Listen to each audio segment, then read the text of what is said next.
Merhabalar, YouTube kanalıma hoş geldiniz. Bugün evde borcamda çok kolay yaş pasta yapacağız. Yapımı gerçekten çok kolay. Nasıl hazırladım? Dilerseniz hep beraber buyurun yapımını görelim. Öncelikle gösteriyorum dokusunu. Gerçekten şahane bir lezzet ortaya çıktı. Denemenizi öneririm. Öncelikle karıştırma kabımızın içine 3 adet yumurtayı kıralım.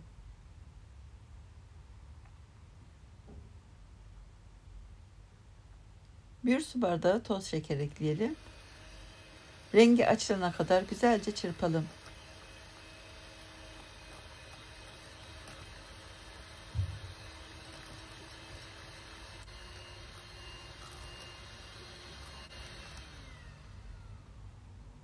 Rengi güzelce açıldı.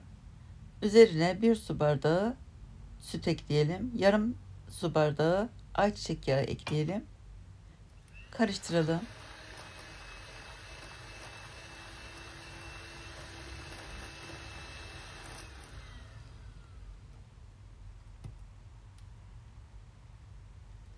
İki su bardağı un süzgecin içine aldım.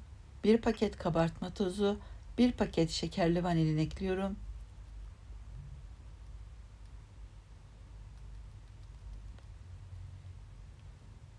İki yemek kaşığı dolusu kakao ekliyorum.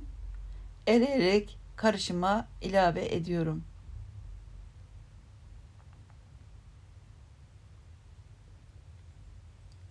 Pürüzsüz bir kıvam alana kadar güzelce çırpalım.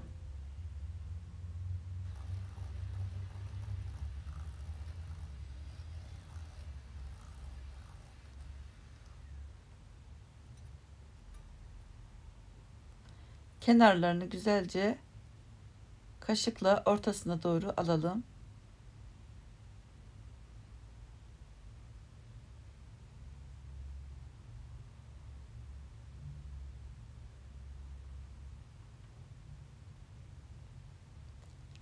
Tekrar çırpalım.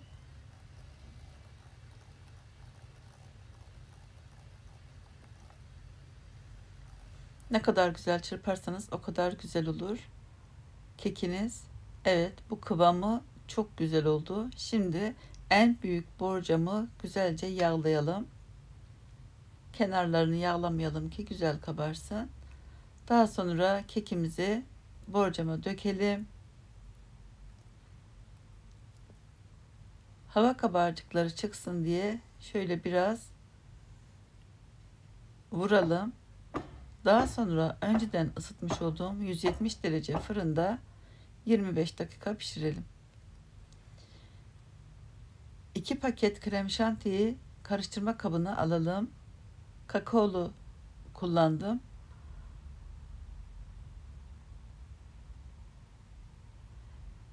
Üzerine 2 su bardağı soğuk süt dökelim.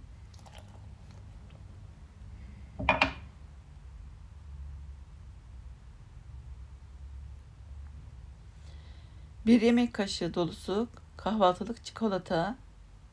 Biz çikolatayı çok seviyoruz. Çikolatası bol olsun. Karıştıralım.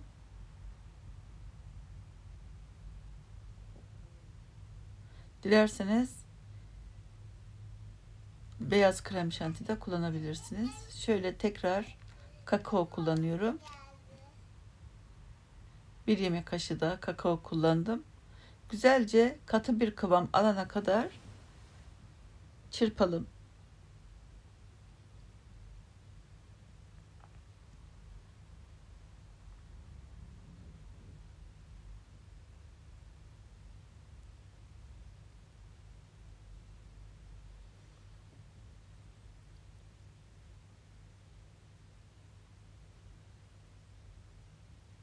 Evet, gördüğünüz gibi hemen donmaya başladı.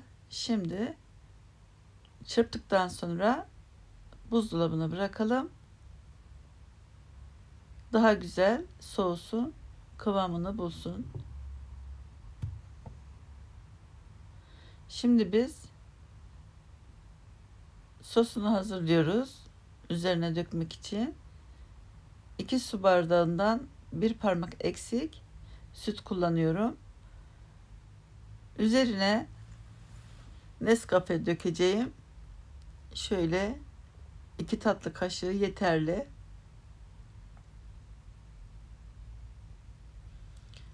Evet, ıslatmak için şerbetini hazırlıyoruz. Dilerseniz içine şeker de ilave edebilirsiniz.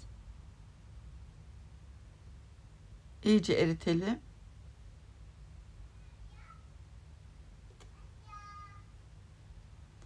2 tatlı kaşığı toz şeker ekleyerek ıslatmak için sütümüzü hazırladık. Bu arada kekimiz pişti. Mis gibi de kokmaya başladı. Bir kürdan veya böyle bir makarna çubuğuyla delikler açalım.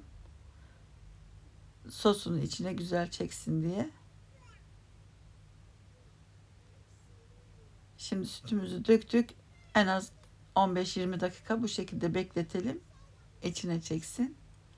Bu arada burası tamamen isteğe bağlı. Derin dondurucudan yazın dondurmuş olduğum meyvelerden var. Onlardan kullanabilirsiniz. Gerçekten çok lezzet katıyor. Ben vişne kullanacağım. Şöyle küçük küçük doğruyorum vişneleri.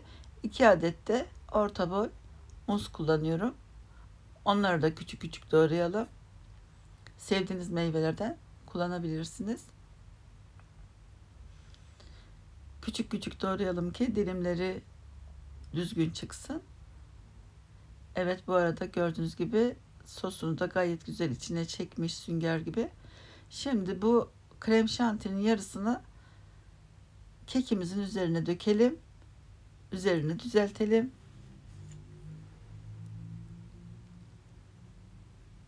Evet. Bu şekilde bir hamur kartıyla düzeltebilirsiniz.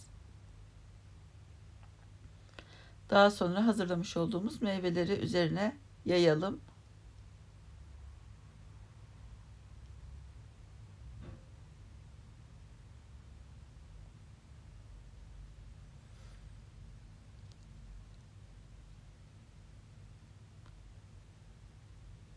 Evet, hepsini orantılı bir şekilde yaydık.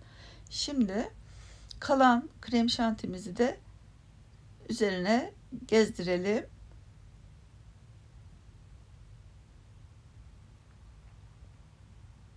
Daha sonra üzerini tekrar düzeltelim.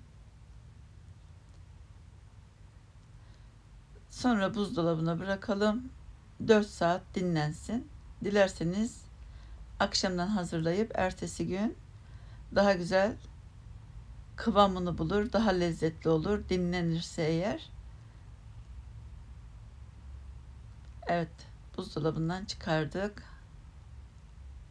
Biz 2 saat beklettik, dayanamadık çünkü çocuklar yaş pasta istedi. Biz daha fazla dayanamayacağız. Hemen dilimliyorum. Dediğim gibi bir gece öncesinden hazırlarsanız dilimleriniz çok daha düzgün çıkar. Bakınız, gayet güzel olmuş. Üzerine dilediğiniz gibi süsleyebilirsiniz. İster böyle Antep fıstığıyla, isterseniz Hindistan ceviziyle, nasıl seviyorsanız, veya meyvelerle, gül kurusuyla da süsleyebilirsiniz. Gerçekten denemenizi öneririm. Şahane bir lezzet ortaya çıktı. Buraya kadar da izlediyseniz ve videomu beğendiyseniz lütfen beğen tuşuna basıp, abone değilseniz de abone olup bildirim zilini aktif hale getirmeyi unutmayın lütfen. Yapıp deneyecek olanlara kolay gelsin, afiyet olsun. İzlediğiniz için teşekkürler. Başka tariflerde, başka videolarda görüşmek dileğiyle. Hoşça kalın, afiyet olsun.